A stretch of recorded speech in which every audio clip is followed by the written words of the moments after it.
Donald Trump seems to be aware that there is sometimes a price for being in his orbit.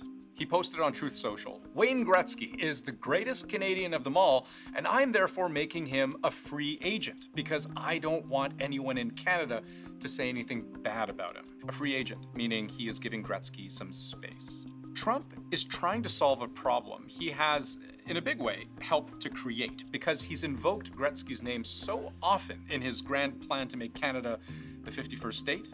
I said, "Wayne, would you like to be the governor of Canada?" I can't imagine anybody doing any better than Wayne. Wayne was not too interested. But this relationship between Gretzky and Trump is a two-way street.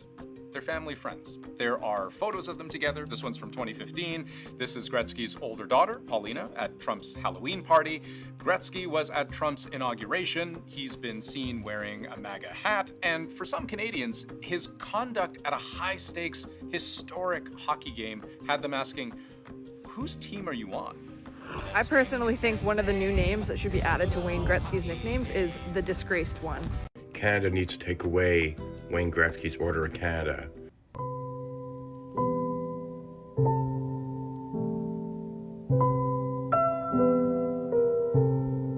His legacy is definitely affected by his proximity to someone who hates Canada. For those of you who aren't old enough to remember what it was like to watch Gretzky play the game, because he retired in 1999, you have to understand he was as close to hockey godhood as you might get in a country where hockey is almost a national religion. Wayne Gretzky is a sainted figure in this country for good reason. He's the greatest hockey player in the sport that we care the most about. He's got the numbers, he's got the legend, he's got the Stanley Cups, he's got the international championships. He is that symbol for us of our dominance in the sport of hockey. I've always thought the craziest stat about Wayne Gretzky is that even if you took away all of his goals that he's ever scored, he'd still be the NHL's all-time points leader because of all of his assists. And yet, it was just recently at the Four Nations Face-Off final as a hockey ambassador his reputation would take the biggest hit, where he just couldn't stay out of the headlines, where Wayne Gretzky traitor became one of the top related queries for people searching his name, where a big surge of people decided to sign this petition deleting Gretzky's name from Edmonton's cityscape. Because as he walks out onto the ice as Canada's honorary captain, he walks past the American bench and gives them a thumbs up. Okay, maybe just being sportsmanlike. But then fans wondered, where's your jersey?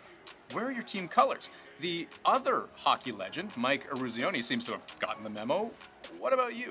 Mike had his USA jersey. He was riling the crowd up. He was passionate. It looked like he was about to play.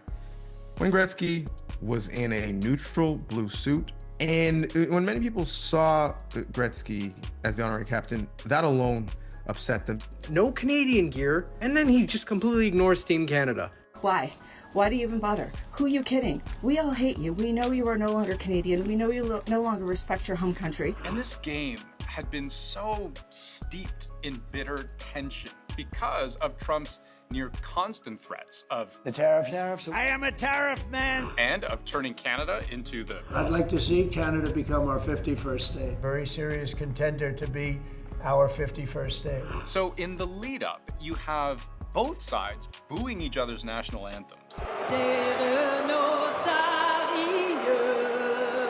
And in the first Canada-US matchup of the tournament, players get into 3 fights in the first 9 seconds. So it's becoming harder and harder to reconcile for some fans what to think of the man who attended Trump's inauguration as a special guest, who's been photographed wearing a MAGA hat, and now, in the final, this. The thumbs up to the American bench during the game may have been the last straw, right? If you're the honorary team captain, you give a thumbs up to your team. You give the thumbs up to Team Canada, not the opponent. For Canadians watching Wayne Gretzky, this does not square with our understanding of Gretzky as the great one, as the paragon of Canadian greatness, our representative of hockey in the United States. Right? These two things just don't go together. It's worth pointing out, Gretzky's affinity for America hasn't really seemed to be much of a problem for Canadians up until now. Like, in Edmonton, sure, he's an Oiler for life, but he spent the entire second half of his professional playing career on American teams. So yes, he was born in Canada, has played for Canada, has represented Canada, but he's a dual citizen and has lived in the US for almost 40 years. He also hasn't generally been shy about being political. Gretzky has been kind of a soft political conservative for about 15 or 20 years.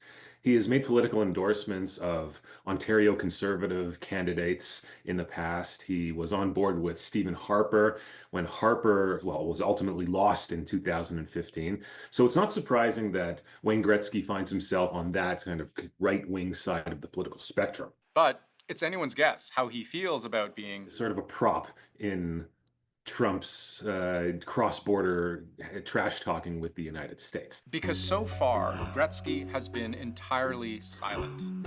Hasn't said a thing publicly about any of this. So we don't know why Trump suddenly decided to use Gretzky in his political messaging, or whether he even thought to ask Gretzky if he should. Trump loves celebrity, and Wayne Gretzky is a celebrity, and he is the great one. We also don't know how Gretzky himself reconciles being revered as a generational hero to so many Canadians, while openly supporting a US president whose stated position is that Canada should not exist as a country.